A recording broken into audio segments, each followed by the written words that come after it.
Hey gang, Sean from The Good Dog. Just have a question for all you guys. When did we become a nation of weenies? When did leading and being in charge when you're supposed to be in charge, being assertive when you're supposed to be assertive, having wisdom, experience, knowledge, knowing the way, and leading the way for those that don't have that, when did it become a bad word? When did leadership become a bad word? When did we become a nation of weenies? When did all this transpire? Our dogs and our kids, sorry to call out parents too, but our dogs and our kids, they're to a large degree, they're all struggling. They're struggling because we refuse to give them the stuff they need to succeed. And I know this sounds like a freaking broken record because I talk about it all the time, and I know leadership's got this whole thing of oh, it's dominance, and oh, it's oppressing, and no, it's helpful. It's about helping. It's about guiding. It's about showing a child or a dog how to do things the right way. What's right, what's wrong, what's okay, what's not okay, what's acceptable, what's not acceptable, how to keep them safe, how to keep them from being stressed out and overwhelmed by things they don't understand. It's about being there for them. It's not about oppressing, ruining, stripping their individuality or their coolness of what they might be. It's not about removing stuff, guys. It's about adding stuff.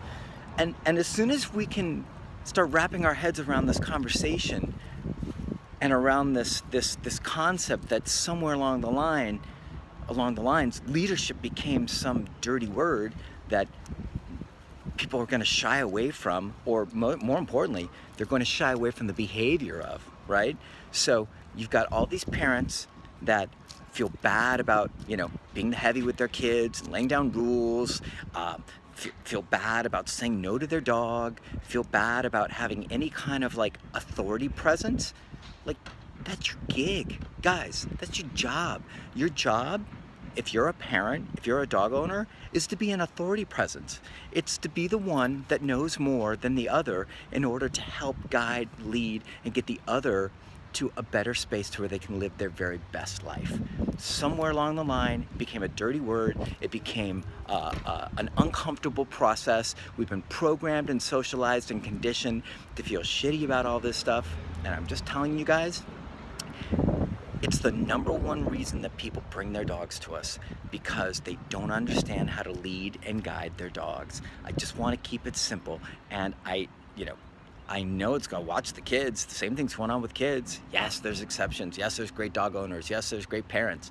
But there's this whole majority out there, this kind of general malaise. There's this whole kind of general approach that's swept over us and turned us into a nation of weenies that are creating a nation of dogs and kids that are weenies and badly behaved and stressed out and anxious and freaked out because we won't give them what they need. So this is just a call to arms. This is just a reminder.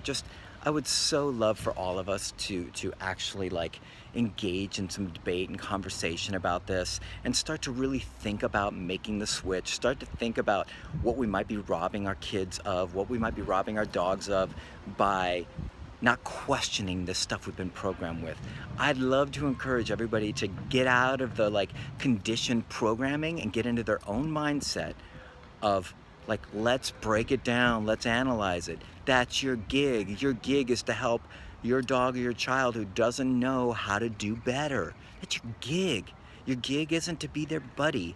Your gig, sometimes it is to be their buddy, but they also need the other side of it. Everybody's great at being buddies. Everybody's great at being pals. Everybody's great at playing and all the fun stuff. Oh, when it gets to the heavy stuff, when it gets to laying down rules, and maybe your kid's unhappy with you, or maybe your dog is, upset because you're not in a playful thing because he got corrected, and now you're crumbling. Now you can't offer that thing that they need to do better because you don't want to feel bad.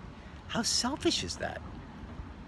We need such a monumental transformation in the way we think and believe about parenting and about dog raising. Otherwise, we're leaving them all in the lurch, and we're leaving them all to struggle. We're leaving them all to suffer, all because we won't do our job. So anyways, I think that's sufficient for today's rant. I love you all, and I really would love for us to engage in some real critical thought about how we're raising our kids and how we're raising our dogs, and what exactly it is that makes us so concerned and so afraid about telling them no, about correcting them, about punishing bad choices, behaviors that are going to hurt them, damage them, endanger them, not give them good information. Let's think about all that, all right? I'm out. I got dogs to walk. I got things to do. Love you guys. Bye.